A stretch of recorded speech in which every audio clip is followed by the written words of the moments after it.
Wait.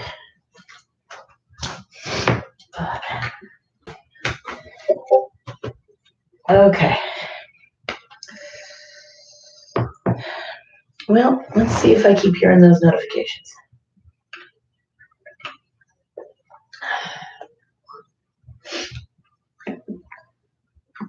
All right, guys. Hello. Welcome back. Oh, you got trampled by an elephant. I hate when that happens. Okay.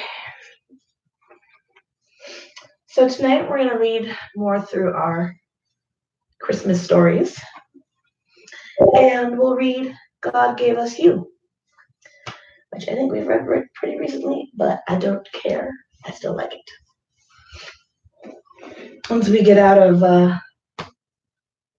our Christmas stories section of themed reading, we'll open up some more books that we can read, and he's got a lot of books, so not an issue. All right. We need to get some Halloween books, don't we, buddy? We've got a couple of fall-themed ones. We had one, but I think you tore it up because you liked it so much. Okay. God gave us you. God gave us you, little boy. Good night, sweet child, Mama said as she tucked little Cub in. But little Cub wasn't quite ready to go to sleep. Mama, where did I come from? She asked. From God, her mother answered. Your papa and I were alone, and we wanted a baby. And you got me? Little Cub asked, her voice muffled from under the covers. Yes, my special child. God gave us you. When we found out you were growing inside me, we were so happy. Even the angels were celebrating for us. Because of me? Asked little Cub. Yes, my darling child. Because God gave us you. You crazy, crossy road fiend. Dang! That was cool looking. Gosh, you're so good then. And then what happened? Little Cub asked. You started getting bigger and bigger and bigger, Mama said, kissing her. And my tummy got bigger and bigger and bigger. Maybe she just had Chipotle, you know? That happens to me. That was me inside of you? Little Cub asked in wonder. Yes, my special child. It was you. God gave us you. Your papa talked to you and sang to you. He wanted you to be born knowing his voice. Why? Little Cub asked. Because he was excited. He was going to be a papa. Because God gave us you. Wow. Dang. And they're getting like, I don't think you can see it from this far away, but so here's Mama Bear floating. Because gravity sucks when you're pregnant. It's rough being pregnant. There's just a whole lot of weight pulling you down. And here's Papa Bear talking and singing to her belly. And they've got like a chorus of walruses and penguins. Which I think geographically doesn't make sense. Because penguins live at the South Pole and polar bears are at the North Pole. That's beside the point. They've got penguins and walruses singing to her belly. That's pretty cool.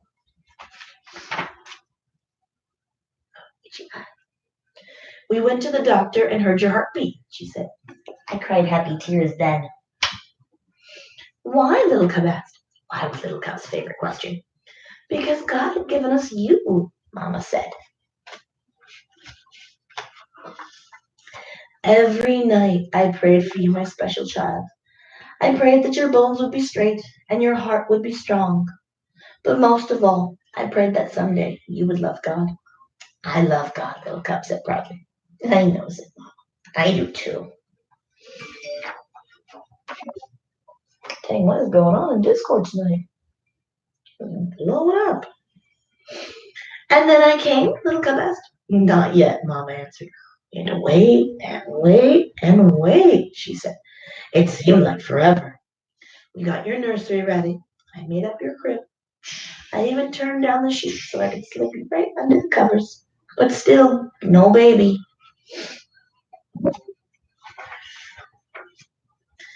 Did you wonder if God would ever give me to you? God asked. On the outside, I mean, Mama laughed. I wondered, but I knew he would come soon. And then what happened? I felt something different. You wanted out. I did, little cub asked. How did you know? God gives Mama Bear special signals. We raced to the hospital. If Mommy ever gives you a sibling, can you take me to the hospital pulled by reindeer with a puffin in a scarf navigating? Because that is just the coolest thing ever. So then I was born? Little Cub asked. Yes, Mama giggled. And Maya screamed and yelled. As much as we loved meeting you for the first time, it was being in my warm and cozy tummy. It's true you did. We were the snuggliest of bugs when you were first born. Mama lowered her voice. And then we took you home, and it was just us. Ew, what is going on the bottom of your feet? What is going on here? What did you do? Why are they sticky?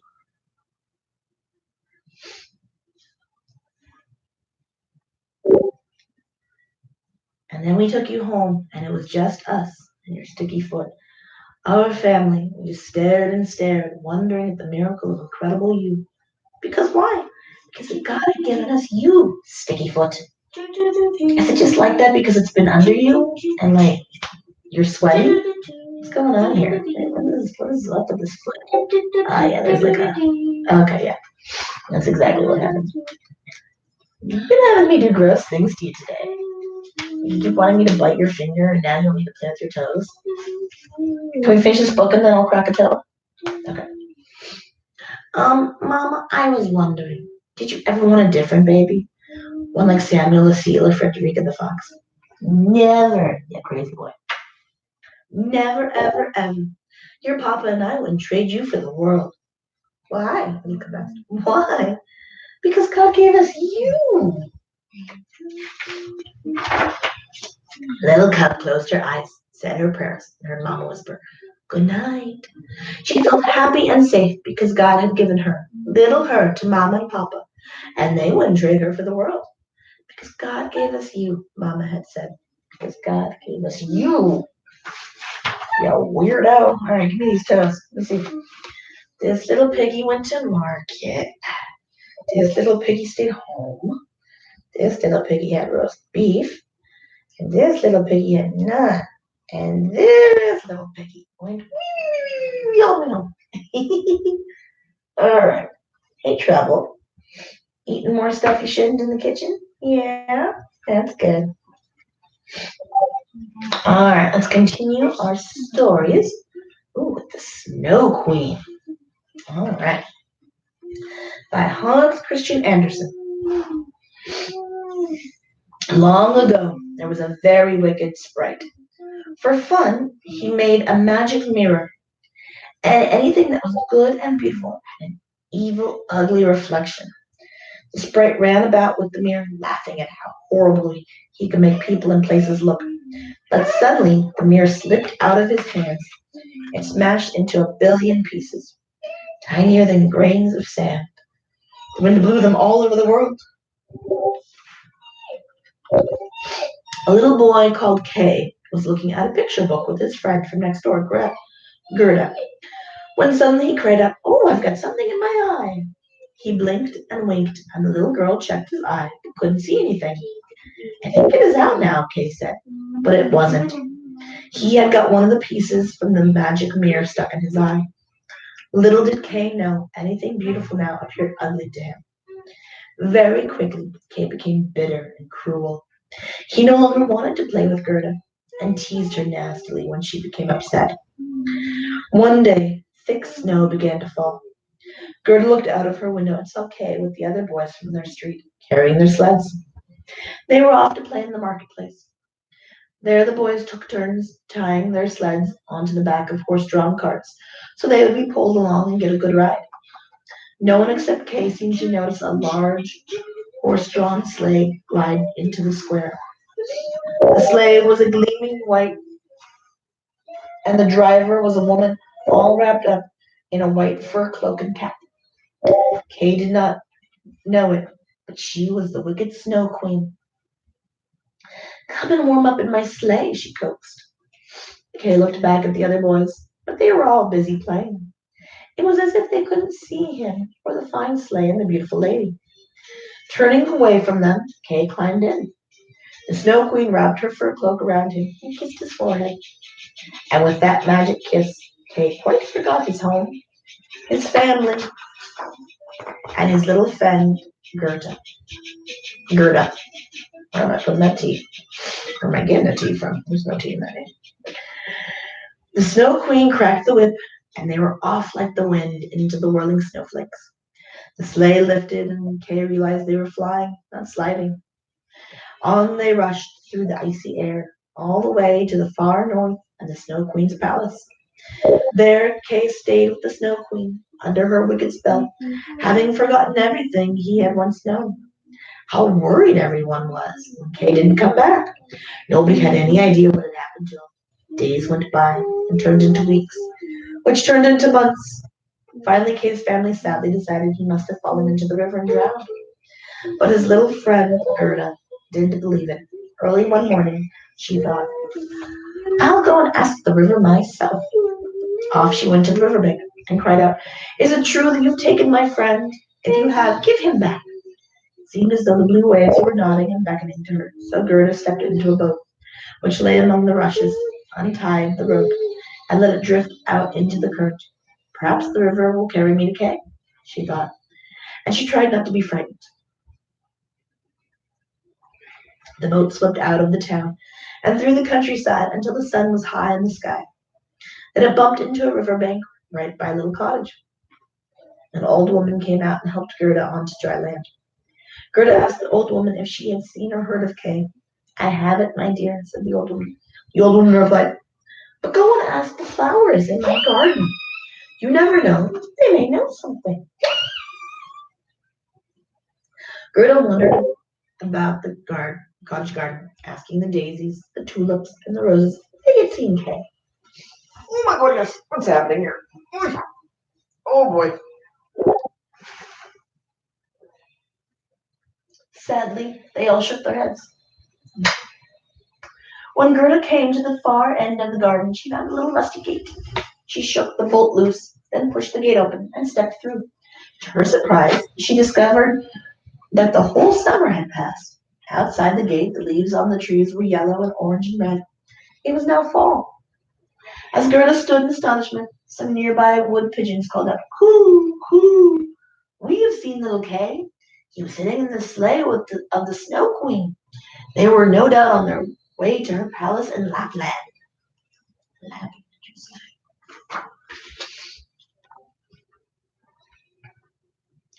Which way should I go? Cried the brave little girl.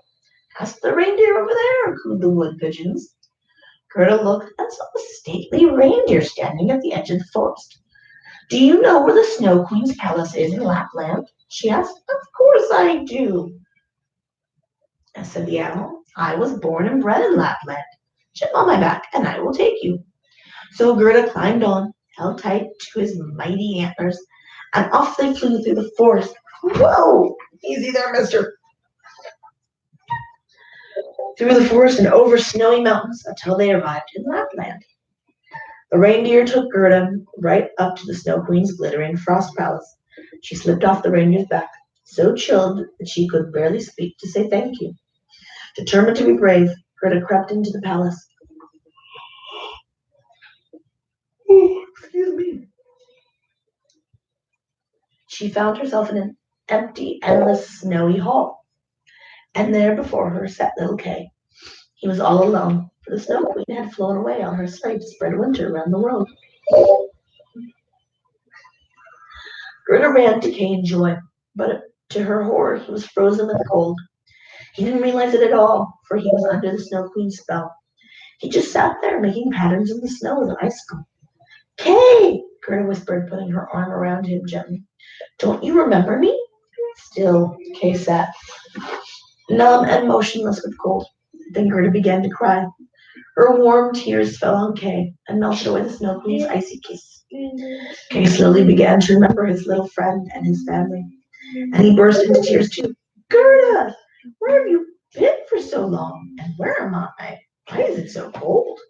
Kay wept so much that the splinter of mirror in his eye was washed out. The Snow Queen took you prisoner, Gerda explained. Now quick, we must escape before she comes back. Hand in hand they ran out of the vast hall, jumped onto the faithful reindeer's back, and were off over snowy mountains and meadows, all the way back to the gates of their town. As the reindeer trotted away, the children took each other's hands. They turned to look at each other and realized they were grown up. From that moment on, they only ever remembered the Snow Queen as though they had been dreaming.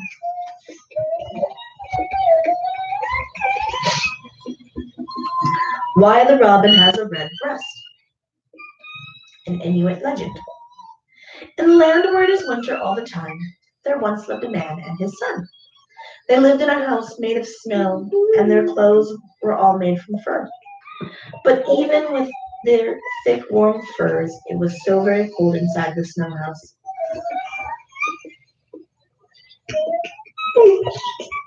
Excuse me. The man and his son needed a fire as well. They needed it to heat the snow house and for cooking so that they had hot food to eat. So it was very important that they never let their fire go out, as without it they would surely die. Whenever the father went out hunting, he would leave his son with a great pile of wood. The fire burned brightly by the entrance to the snow house. The first thing the boy learned was never ever to let the fire go out. Now, one of the creatures the man was always hunting was the great white bear. The great white bear hated the man and used all his cunning to hide from the hunter. The bear saw that the fire was precious to the man and his son. He thought that if only he could stamp out the fire with his huge white paws, the man and his son would fall into such a deep, cold sleep that they would never wake again. So the great white bear watched and waited for his chance. One day, the man fell ill. All day he tossed and turned on his bed. He was not able to go out hunting. The great white bear watched as the boy fed the fire with sticks as his father had taught him. The next day, the man was no better. The boy looked after him as well as he could, but by now he was growing hungry.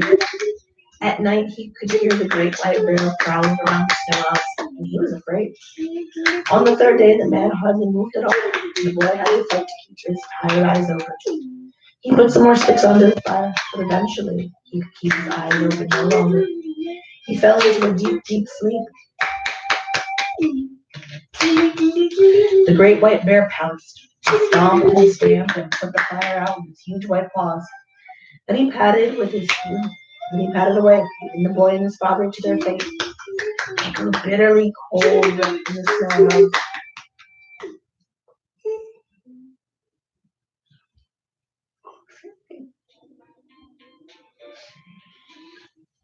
Frost and snow gathered around the furs on the bed and around the boy's furry hood. Still he slept on and on. Both father and son grew stiff with cold. The boy had one special friend. It was a tiny little brown bird called a robin. The boy used to feed the robin and let it shelter in the snow house when the blizzards blew. The little bird came hopping up to the snow house, and he saw right away all was not well. He twittered about the boy's head, calling to warn him that the fire had gone out. But still the boy slept on, exhausted by all his efforts to look after his father. The robin scratched among the ashes where the great white bear had stopped, desperately looking for just one tiny ember that was still alight. He found one tiny spark, and he began fanning it with his little wings. He flapped his wings for all he was worth, and slowly the flame caught. It spread to another piece of stick, and still the robin flapped and flapped his wings. The heat was growing now, and the robin's feathers were scorching. More and more sticks caught alight, and the brave little bird robin felt his chest feathers burn red with the heat. The boy woke with a start and leapt to his feet. He saw the fire was nearly out, and he rushed to pile on more sticks. He did not see his tiny friend flutter off into the darkness outside. It grew warmer in the snow house. And to his great joy, the boy saw his father was stirring on the bed. His eyes were clear and the sickness had passed. In an instant, the great white bear stomped off a long way from the snow house. He could see he was not going to get the better of the hunter and his son. Next time the robin came to the snow house for food, the boy was puzzled to see the little brown bird now had a bright red breast. He never found out why.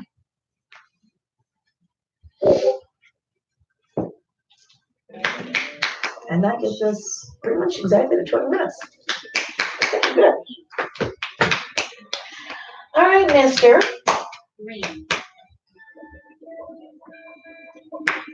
Ready for bed? Tomorrow's your last day of summer school.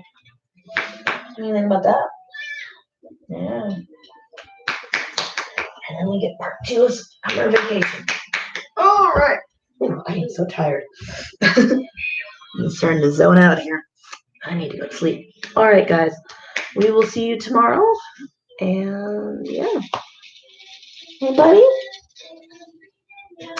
Good night, everybody. See you tomorrow.